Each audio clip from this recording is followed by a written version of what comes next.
Welcome to the Riff. This week, Justin gets to sit down with Brock West to talk about what brought him and his family to North Point. They get to discuss why circuses are better than carnivals, why he would move his family from Florida, and why Brock is passionate to make North Point a safe place for people to find and follow Jesus. We hope today is helpful. Thanks for listening.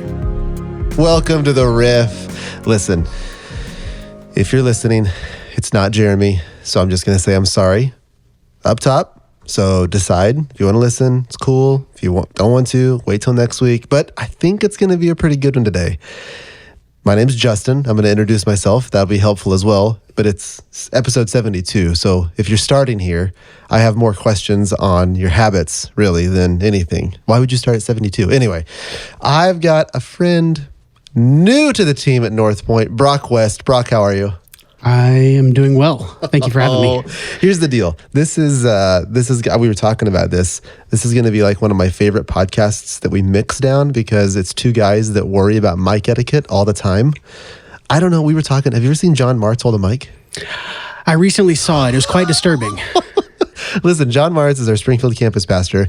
And if you just watch him, okay, just watch him. He's a sweet guy. When he holds his mic, it's at his belt. I don't know what he's doing. Like, it's an odd deal. It is. It's very different. I know, right? Anyway. Okay, so listen, Brock, he is brand new to the team, like in 90 days, right? 60 days, not like 4 weeks, 2 weeks. You came last week. Is that right? It's pretty new. It feels like that. So what I want to do today is, Jeremy and I were talking, and as we brought you onto this team, in a pretty crucial spot. So Brock is the service programming director here.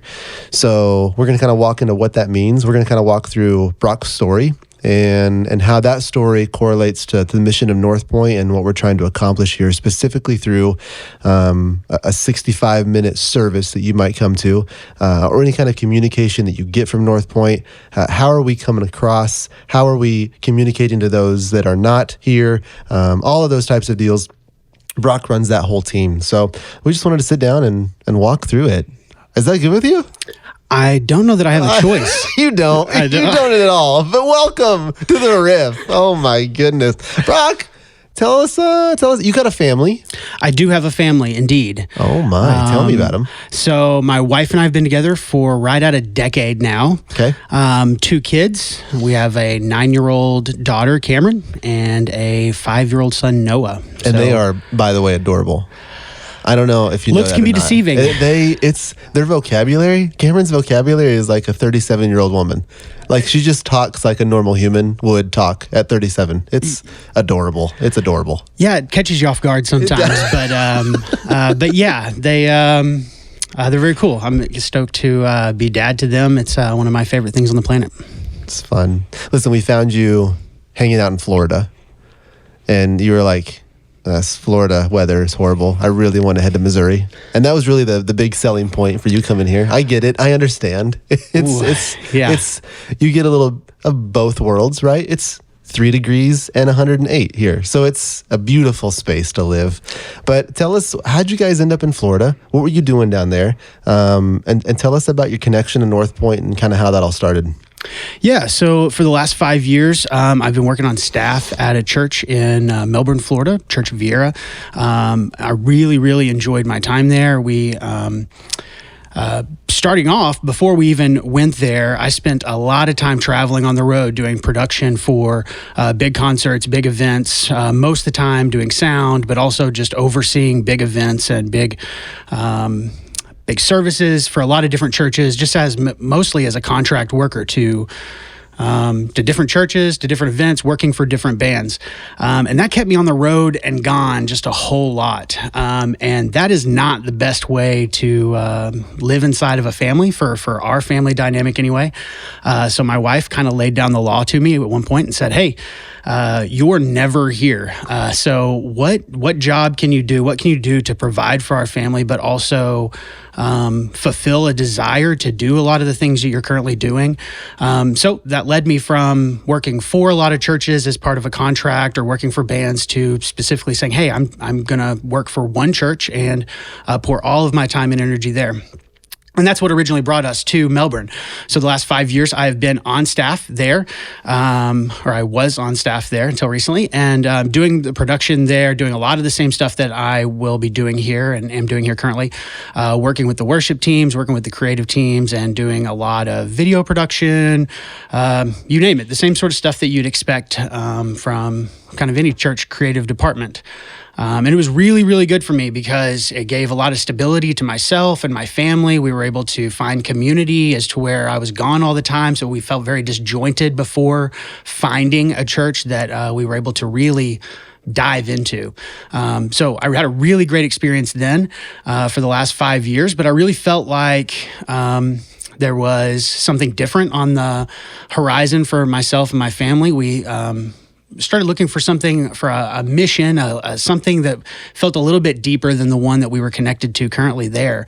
As much as we love the people, the overall vision of the church, we just felt like we wanted to be a little more seeker sensitive, finding people outside the church walls and how we can connect with them versus more of a deep discipleship sort of church. And so that's what kind of led us to wanting to look outside the walls of where we were and see what else was out there. And I came across a post and I thought, okay, here's an interesting idea, kind of looked into it a little bit more. And that's what led to a phone call with you. And despite that, I was still really excited to learn. Oh my goodness. No, it was great. There was a lot about the mission that really lined up for where myself and my family's heart is, and what we hope to do and hope to put our work to. I think we'll get into North Point, why you're here, mission, all that kind of stuff. But I think it's important to kind of go back. Tell me about how you and Paige met, and tell me about your church upbringing. Tell me about all of those pieces, because I think a lot of that story makes a lot of sense of why you guys are at North Point and why we're excited to have you at North Point. Yeah, so my wife and I met actually working at a restaurant. So we worked at Applebee's? It was an O'Charlie's. O'Charlie's? O'Charlie's. What is that? It's just, I think most of them have been closing recently. The one that we met at closed recently. I didn't mean to bring it up. Yeah, I didn't want to. It's a little hurtful. No, yeah. Sorry, O'Charlie's. Sorry. But I'm yeah. sorry. Oh, man. But yeah, so we worked together at a restaurant, and I was able to work at a restaurant while also being on the road doing production stuff and working as a worship leader on the side as well. And we just started dating, and we've been together basically ever since. Myself, as far as my church upbringing, my mom always made it a key thing that I would go to church. So I was a church bus kid for most of my childhood. So she would send me on the bus, and I would go and I would run the halls and not be where I was supposed to be and finding all the nooks and crannies of the church. But I was there every week. And as I kind of grew up and got into my youth, so to speak, my family life had kind of fallen apart in a lot of different ways. My biological father never wanted anything to do with me, and I kind of had a short-term stepfather who didn't really ever have a great relationship with. It was quite a bit of tension throughout that. And so I found myself an early teenager, about 14, back with it being just my mom and I. And my mom was around that time fully disabled. So she ended up not getting to work anymore and basically left her pretty much home-ridden for all the time. And so from basically 14 on, I pretty much could do just about whatever I wanted to. I had a hardship driver's license. I could drive and go and do whatever I wanted. But what was always the case is that the place that I wanted to be was not my house. So basically, I looked for any and every opportunity to be gone, to do something that kept me away from my house. And oftentimes that was something good and fruitful, and other times it was destructive. But the key thing is I had a youth pastor who pretty much always gave me a blanket invitation to just always be around. So we would have our normal services on Wednesday night, Sunday morning, but that invitation extended to a Tuesday afternoon after school, or to pretty much any time I needed to just not be at my house. And it was always without any questions or without any need, really. It was just an open invitation to, hey, you can just always be around. There was very little pressure to do anything or to be anything. He just gave me just a safe place to come and hang out and to be around. And that was transformative for me. So even though the times that I wasn't hanging out with him, I was still looking for other things, going to high school parties or whatever I could to just not be home, I always had this safe place to come back to. And he was that for me, and the space that he had at the church really gave that to me. So as I kind of stepped into ministry myself, and as I have just kind of been carrying through life, that's always been a big thing to me, is this space that he gave me to learn, to develop, and sometimes just a place of refuge to get away from whatever else I was experiencing. So I think that's the connecting point that became really obvious to me when I started looking for a mission to become a little more tied to, something to really invest into. And that's where the connection point is okay, so if we're a safe place to find and follow Jesus, well, even though that wasn't his slogan or what he said, that's who he was. He gave me that space, and he still continues to do that for me and for students every single day.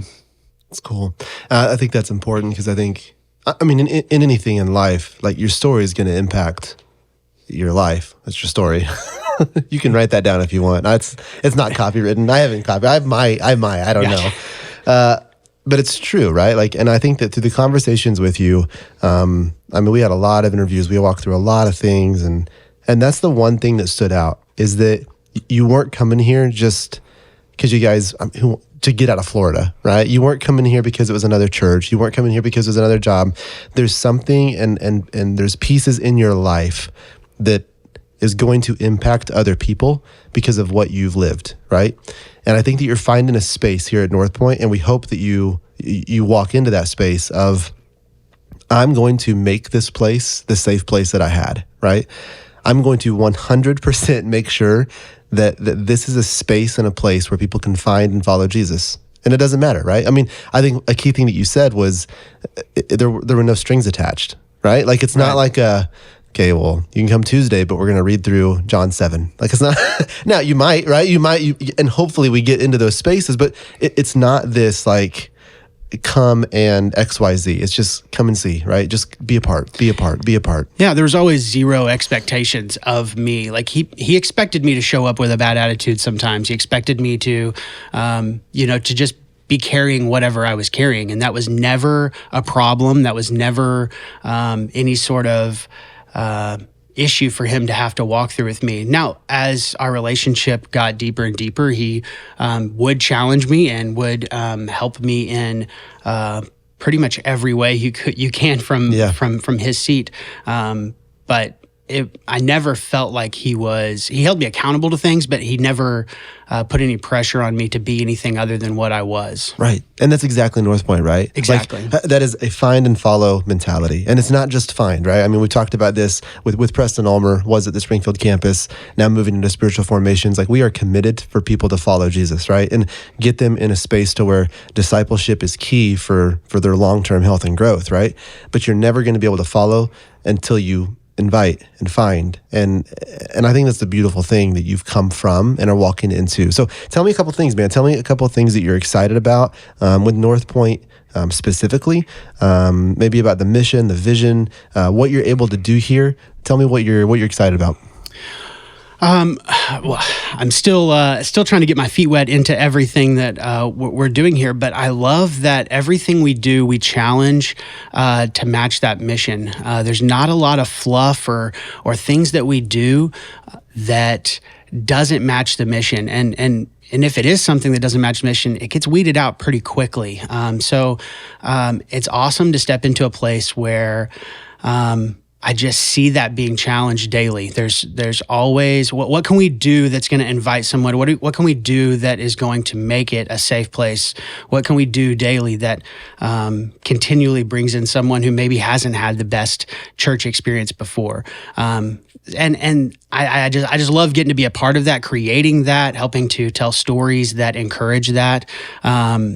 it's really, really cool to be really connected to the mission versus just a job or just telling someone else's story, because it was my story. Like I needed a safe place to come in and figure things out.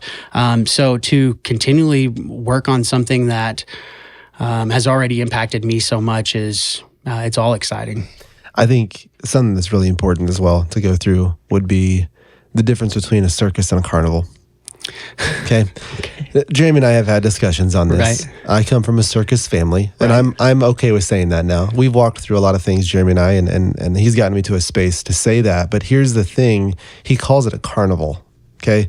So I want to know from you, okay, is there a difference between a circus and a carnival? And if so, what is it? Well, I believe carnival is a cruise. Wow.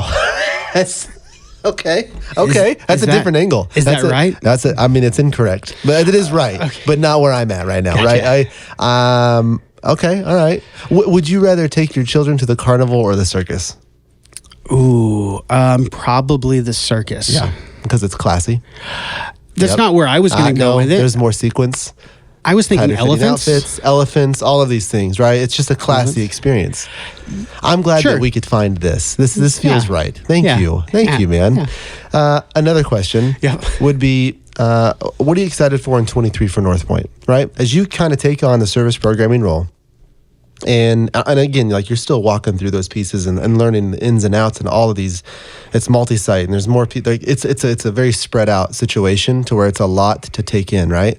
But as you look at 23, what's like the two things that you're excited about for your position specifically, right? Like what do you want to bring to that space of service programming and turning lights on for people to where they walk in and they're like, I think I get this. And I think Jesus is talking to me. Like, what are some of those pieces? What are two things that you're really excited about? And they could be big, they could be small, like whatever. What two things kind of rattle in your mind for 23?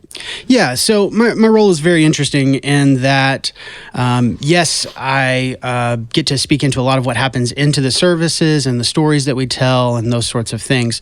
But as someone who's worked in churches for quite a while, sometimes as a contract worker and full-time staff, I've been sort of all over the place as far as what my roles have been up till now. So something that's very exciting for me now is to have a team the size that we do. We have people who are working on graphics and production people at each campus, worship leaders, videographers, people telling stories. It's a large group of creatives who work on our team.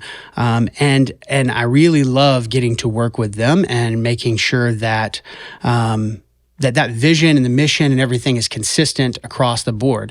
And so as much as I would love for my role to be like that of my youth pastor, where I actually have people who are coming in right off of the street and I'm able to be that safe place for them. That's not exactly my role. My role today is to create that safe place for our staff and for people who work on our team and for the volunteers who come in and help out on our production teams or in our worship as worship leaders. And so I'm excited to do that for even the people who are on staff and make sure that starts from day one, right from the inside, not just what happens on the weekends for people who are just showing up to for the first time. So that's what's exciting to me, because I've often been one of those church creatives where maybe I did feel a little left out, or maybe I didn't feel like even my job or my role was safe, or that those relationships weren't as good as what they could be. So that's one thing that really excites me, is to try to build that inside of our systems, inside of our staff culture. And let me say, I'm gonna interrupt you. Sorry.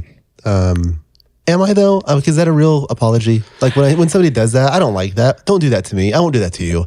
I'm sorry. Now that's a real apology. I'm sorry for interrupting. Yeah. But then I'm even more sorry for saying sorry.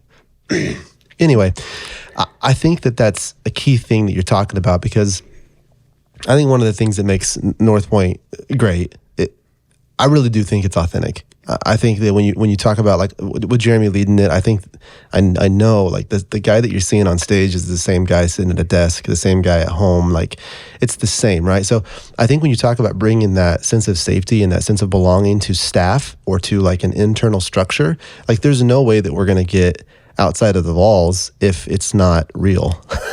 Right? So I'm like, I think that that's a key element that you're bringing to the table that I think is a great focus. We talk a lot around here about volunteer ladders, right? About these concentric circles that if you cannot impact the 3 to 4 people that are directly related or associated or close to you, there's no chance of that ever gaining traction and impacting more people, right? So instead of trying to focus on the 15 people that are over here, over here, over here, I think that you've probably got an opportunity right in front of you. Right? Like, I mean, that's what the Dream Center is, right? When you look at the Dream Center campus, when you look at all these things, it's like there's so many pieces that are right in front of you. So I think when you talk about that, I think it's crucial and it excites me. Keep going.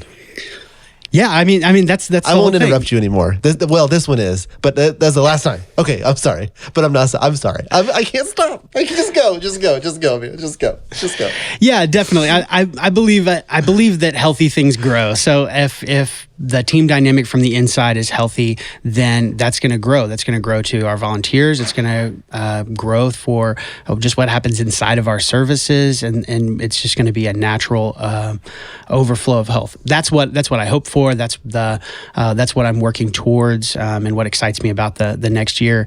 I think there's going to be a lot of cool things that coming around the corner in the next year, as I'm learning more about all the different events we have and just more about each individual campus. It really helps kind of see what's in the future. And I don't know what everything is. Obviously, I've been here for only a few weeks, but it's all exciting. I love that. What's your favorite campus? I'm just joking. You don't have to answer that. That's but for real. Like, well, I'm just joking again. No, I'm just kidding. I think that every campus has a special quality. Look at that. That's how I would have answered that if I were you. Yeah, I don't know what you're going to answer, but I don't want you to. Well, here's the deal, Brock. I can't be more excited about you on the team. You and Paige and the kiddos. Like, you guys, I think from the conversations that we had, we knew, man, there's a possibility that this guy could be a part of this team, right? And I'm never like, I'm never sold. I've got some sayings that I say in my mind, right? Of like, it's got to be an absolute yes, right? For me to be like, oh, this. And when you guys came out and your entire family came out, like there was a moment for me where I'm like, oh, yeah, this would be silly if he's not on our team. And that is, we had you guys go to Republic, and I said, hey, I'll meet you there at 7. Great. I got there 10 minutes early, as I do, and you beat me, right? Your entire family, well, you and Paige at that time. And the thing about you guys is the authenticity that you guys both bring to the table, and the realness and the vulnerability that you already have in not knowing a ton of people here has been phenomenal. And I say that because I show up at Republic and I can't find you in your car. So I'm like, oh no, what happened? Where did they go? You're inside of the trailer slinging decks with Martz, right? Paige is talking with the worship leader, Rachel, laughing. Like, you guys have already, you already understand how to connect, and you're not waiting for somebody to come to you. You are the type of people that walk and meet people where they are. And it was in that moment where I'm like, oh, these people are for real. Okay. All right. I'm down. I like the Wests. All right. That's cool. So thanks, man. Thanks for saying yes. And thanks for being a part of this team. I'm excited for the future. I'm excited for what this position brings. I'm excited for our staff. And I'm just excited to hang out with you some more. Samesies. My goodness. Oh my goodness. Hey, what's the best place you've eaten here? Oh, the best place. I really like Black Sheep. Okay. Right. It's really good. What's the worst place you've eaten here? Have you eaten at Mexican Villa? I have not. Okay, I'm not saying. I hear there's mixed reviews. That's what I'm saying. I'm not saying it's the worst, so don't throw anything at your radio. I don't know if people listen to this on their radio, like it's 1997. I don't know. That's but a really old reference. Right? But listen, I think you need to eat there because I think that it is going to be a line for you, right? Like it's what's beautiful about the Villa is it's not like Aaron Burr style, right? In Hamilton, right? Like you're either going to hate it or you're going to love it. Okay. You're going to hate it or love it. I'm not going to tell you where I'm at. I'm not going to tell you. I am. Okay, I used to love it, and then I had a really bad experience, and then I hated it, but then we went back, and I loved it, but then I'm back on the hate it side. So I have been back and forth. So I can't. Do you want to go there today? I think we have to now. There's so many villas out there. I don't even know which one we would go to. probably the closest one. Yeah, I like that. You're pragmatic. I like that about you. That's what you're going to bring to this team. Listen, Brock, I appreciate you. I'm glad you said yes. I'm glad you're on this team. And thanks for joining me on the Riff. Thank you. Yeah. Thank you for letting me Listen, come I know and- you were nervous about this because we were just going to riff. I didn't give you a script. You had no idea what this was going to be. Nobody ever does. All right. Well, thanks for joining us. Jeremy is back next week. It's going to be a delight. And again, I don't know what he's bringing because it's the Riff, but it's going to be great. Probably. Maybe. I don't know. We'll see you next week. Thanks for listening to this episode of The Riff. We'll have a brand new episode every week, wherever you find podcasts.